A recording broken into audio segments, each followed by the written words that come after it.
Assalamualaikum warahmatullahi wabarakatuh. Perkenalkan, nama saya Sartini Indrayani, SE MSI, dengan NIDN 0901 107605. Saya sebagai dosen tetap yayasan di Universitas Muhammadiyah Makassar, terangkat pada tahun 2013. Saya merupakan dosen pengampun dari mata kuliah kewirausahaan, di mana mata kuliah ini terbagi menjadi dua, yaitu kewirausahaan 1 dan kewirausahaan 2. Mata kuliah ini menjelaskan bagaimana mengajarkan menjadi seorang wirausahawan agar memiliki ide dan gagasan usaha untuk menjadi suatu lapangan usaha dengan memahami situasi dan kondisi yang ada terjadi di sekitar kita, sehingga dapat mencetak wirausahawan yang sukses dan dapat menciptakan lapangan kerja bagi orang lain. Mata kuliah ini memiliki ide dan gagasan usaha untuk menjadi suatu lapangan usaha dengan memahami situasi dan kondisi yang ada terjadi di sekitar kita, sehingga dapat mencetak wirausahawan yang sukses dan dapat menciptakan lapangan kerja bagi orang lain. Mata kuliah ini merupakan implementasi dari berbagai teori yang diajarkan dalam kewirausahaan, sehingga mahasiswa diharapkan dapat menjadi wirausahaan baru yang memiliki ide dan implementasi mengenai lapangan usaha baru yang dapat memajukan perekonomian. Adapun bahan kajian untuk mata kuliah kewirausahaan terdiri dari 11 kajian, di antaranya yang pertama, konsep dasar kewirausahaan.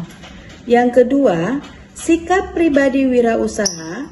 Yang ketiga, merintis usaha baru dan model pengembangan. Yang keempat, organisasi dan manajemen usaha. Yang kelima, teknik dan strategi pemasaran. Yang keenam, produk dan penentuan harga jual. Yang ketujuh, proposal usaha atau kelayakan usaha. Yang kedelapan, presentase ide usaha yang dapat diterima oleh pasar. Yang kesembilan, mahasiswa pada saat daring dilakukan. Adapun kriteria penilaian yaitu penilaian aspek absensi dengan proporsi 5% dengan skala penilaian interval 80-100 dengan huruf A.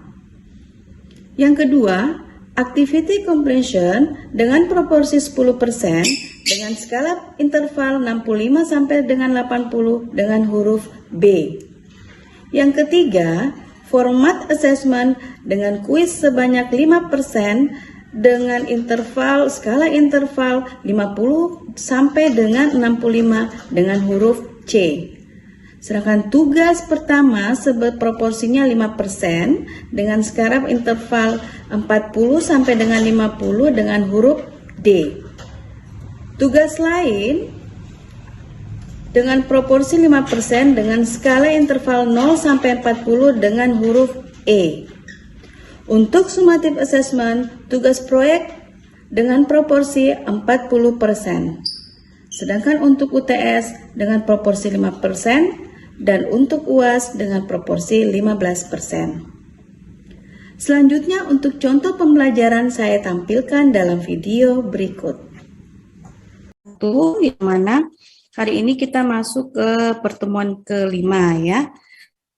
Jadi sebelumnya Ibu ingin menyampaikan atau Ibu ingin menerima apa yang sudah kita bahas pada pertemuan sebelumnya yang sesuai dengan RPS yang pernah Ibu berikan ya, bahwa Ibu udah host ini ya. Saya coba share screen ya. Oh belum.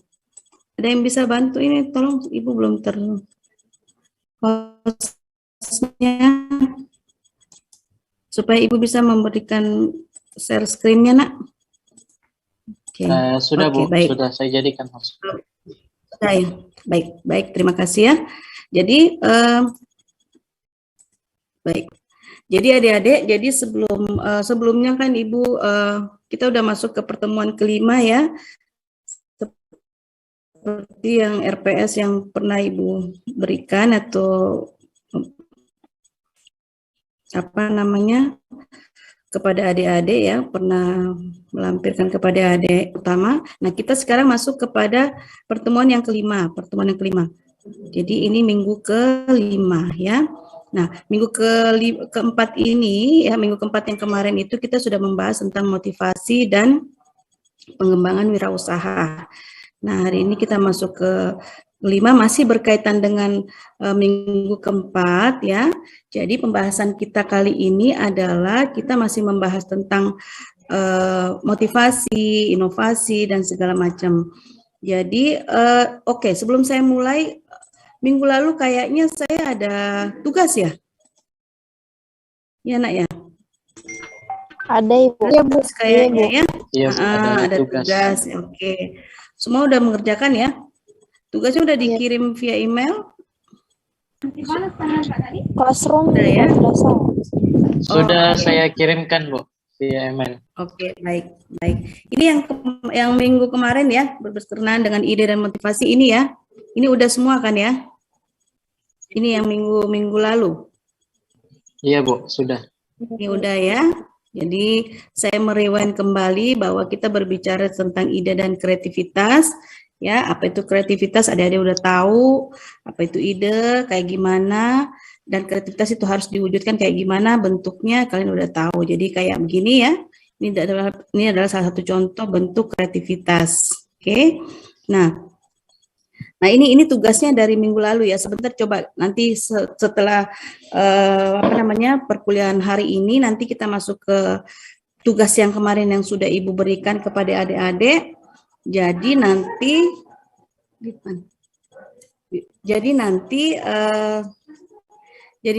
selanjutnya nanti kita coba ada satu orang lah untuk mewakili teman-temannya untuk bisa menyampaikan apa yang adik-adik sudah bikin atau adik-adik sudah kerjakan tugasnya. Oke. Nah, hari ini saya masuk kepada bagaimana cara mengolah ide. Karena ini masih berkaitan dengan mengolah ide. Oh, maaf.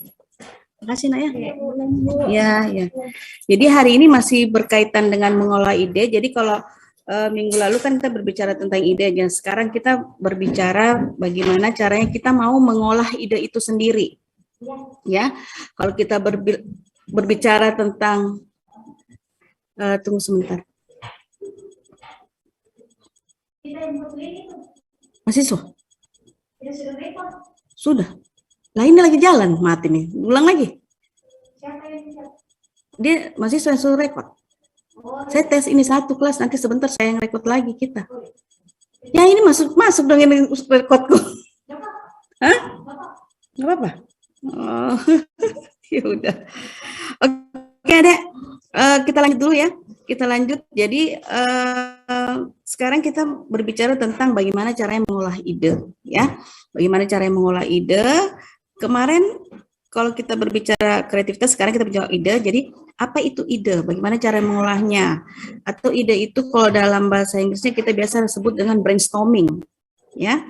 Nah, kalau kita mau mengolah ide, kita tidak bisa membutuhkan hanya satu orang aja, tetapi kita membutuhkan lebih dari satu orang, ya. Jadi ide itu didapatkan apabila bisa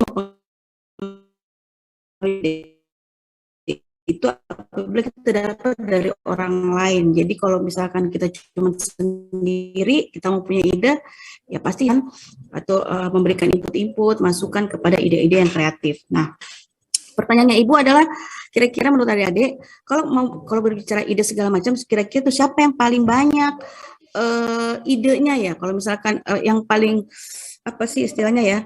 Yang paling kalau bisa ide itu siapa? Kalau misalkan ada kategori, ada anak-anak, ada orang dewasa, ada bapak-bapak, ada kakek-kakek, kira-kira dari semua itu yang paling kreatif itu dari 4 kategori ini siapa kira-kira? Anak Bu. Ya, anak-anak. Iya. Iya Bu, anak-anak. Yang lain sepakat semua anak-anak? Sepakat Bu. Ya, anak-anak. Apa alasannya kira-kira? Karena anak-anak Bu biasanya hayalannya agak-agak tinggi begitu. Oh, begitu. Jadi tingkat khayalnya itu lebih tinggi di anak-anak ya? Begitu ya? Iya Bu. Oke, baik. Dengan siapa ini adik? Dengan adik siapa ini, Nak? Suci Bu. Suci ya? Oke, baik. Iya. Suci. Yang lain bagaimana? Yang lain bagaimana? Ada nggak yang mau memberikan ini apa? Argumennya apanya? Kenapa harus anak-anak? Kenapa nggak harus orang dewasa kah? Atau nggak kenapa nggak harus kakek-kakek mungkin? Gitu. Kenapa harus anak-anak? Kenapa pilihannya ke Kalau saya, anak-anak? Bu, kalau saya pribadi, Bu, Ya, Ibu, ya, ya, Ibu, silakan. Assalamualaikum. Waalaikumsalam. Ya, silakan. Kalau saya pribadi, kalau saya pribadi, kalau saya pribadi tidak setuju dengan ini, Bu, hal tentang ide-ide yang berperan penting itu paling penting itu anak-anak. Memang paling penting itu anak-anak, tapi di balik ide-idenya seorang anak-anak itu dia apa namanya? Anak-anak cuma memberikan ide-ide untuk bermain. Nah, paling menurut saya, kalau menurut saya itu orang yang paling penting dalam sebuah untuk memikirkan ide itu adalah orang dewasa, di mana orang dewasa ini sudah mampu membedakan antara di mana sudah mampu membedakan mana yang seharusnya dilaksanakan, mana yang seharusnya tidak dilaksanakan. Nah, terkadang juga di dalam ini orang dewasa ini mengeluarkan ide-ide atau gagasan-gagasan yang belum ada. Begitu, Bu, saya kira. Ya, baik, baik. Sebenarnya itu jawaban yang logik ya, logik. Cuman maksudnya tadi Ibu pertanyaannya adalah kira-kira kalau di kategori dari beberapa kategori itu mana yang paling banyak idenya, maksudnya kayak gitu mungkin ya. Ya, tapi cocok itu benar-benar. Jadi kalau itu artinya kita melalui satu proses lagi bagaimana mengolah ide. Kalau anak-anak itu mungkin dia hanya bisa memberikan idenya apa yang mereka pikirkan. Jadi adik-adik bisa lihat di strom gini ya. Nah, mengolah ide. Jadi kenapa kita katakan bahwa anak-anak itu paling kreatif? Kan kita sudah kemarin kan kita bicara kreativitas kan, kreatif gitu. Jadi anak-anak itu masuk kategori adalah makhluk yang paling kreatif. Hah? Gitu. Bukan bilang juga orang dewasa